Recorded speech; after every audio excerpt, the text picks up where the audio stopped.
Okay, in our previous lecture, I have showed you how we can use the source file system plugin in gatsby.js to fetch data with GraphQL, and we basically retrieved information about our files in the gatsby.js project that we are currently in. So now we're going to take a look at the transformation Remark plugin, which is going to help us create articles, blogs, or basically store information in Markdown language files. If you do not know, Markdown language is a way to format HTML document, or basically format text using only hashtags like that. This is going to create a heading 1, heading 2, and heading 3. This is going to bold the text. This is going to make the text italic and stuff like that. I'm going to leave a link to this cheat sheet website where you can study more about the Markdown language. It's basically used a lot in GitHub. If you are familiar with that platform, you're going to find it very useful to learn it if you do not know it already. Basically, all the information about the GitHub project is written in Markdown language. For example, our documentation in the gatsby.js project in GitHub is written in the Markdown language. If you want, you can see here. Let me just show you where you can find that. That's at github.com/gatsby.js/Gatsby. And here, as you can see, this the Gatsby project, and we have some information that is coming from the README MD. And if you want to see what this looks like, go ahead and click on it and see the raw file format.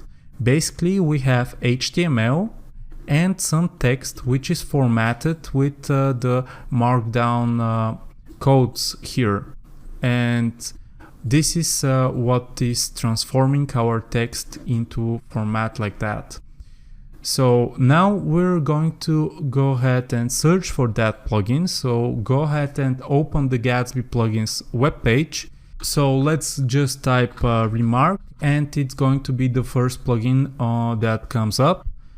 So we would want to install the Gatsby transform Remark here. So copy this command for npm. Stop your current Gatsby server and install the Gatsby transformer Remark. Now the plugin has some options that are by default true, so we can only provide the resolve here, or we can only provide the text for this plugin. So what you can do here is copy this, and in your Gatsby config.js, after the plugins, you can just type a comma and paste the name of your plugin here, or you can create brackets here and type resolve and provide the name of your plugin. It's up to you, whatever you decide, it's going to work. So what we want to do now is to recompile our project. So let's type Gatsby develop. Now one last thing that we would need to do before we run our project is to create a folder in our src folder here. So let's create a folder that's going to be named posts, for example. And in the posts, let's create a new file that's going to be, for example, first block post.md. Now what you want to do is create two horizontal lines, which in the cheat sheets are 3 dashes. So let's create two horizontal lines like that. And between the horizontal lines, you can create variables that's going to store information about your article. For example, the first one is going to be our title. So let's create a simple title.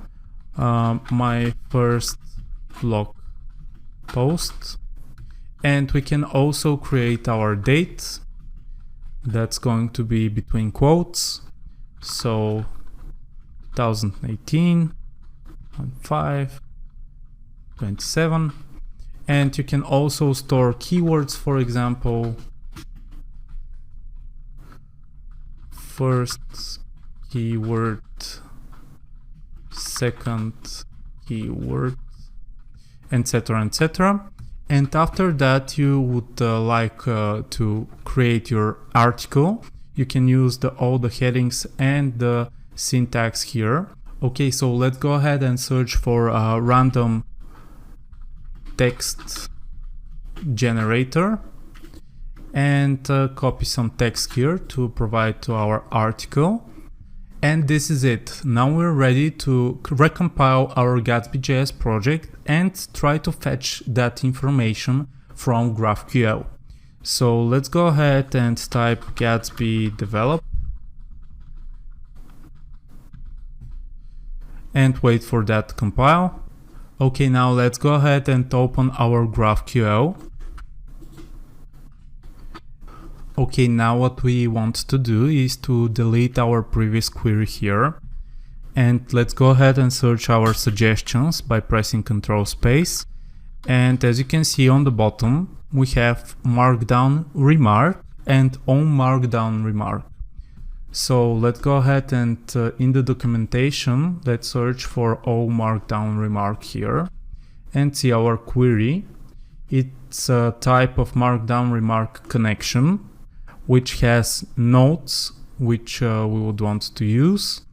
And here in the nodes we have an ID, parent, children, frontmatter, which is going to return all the title, date, keywords, etc. here.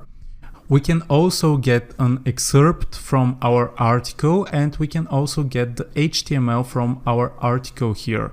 So basically whatever you type here, you're going to get it as an HTML. So now let's start building our query here. Let's go ahead and start typing. We would need nodes, and from the nodes we would need frontmatter, and here we can get the title, we can get the date, and we can get the keywords that we have typed here. And after that we would want to get the excerpt and the HTML. And now let's press the play button here. And as you can see, we have our first article with the keywords, the excerpt, which is some text from the article, and the HTML for that article. So this is it for this lecture. Let's continue to the next one.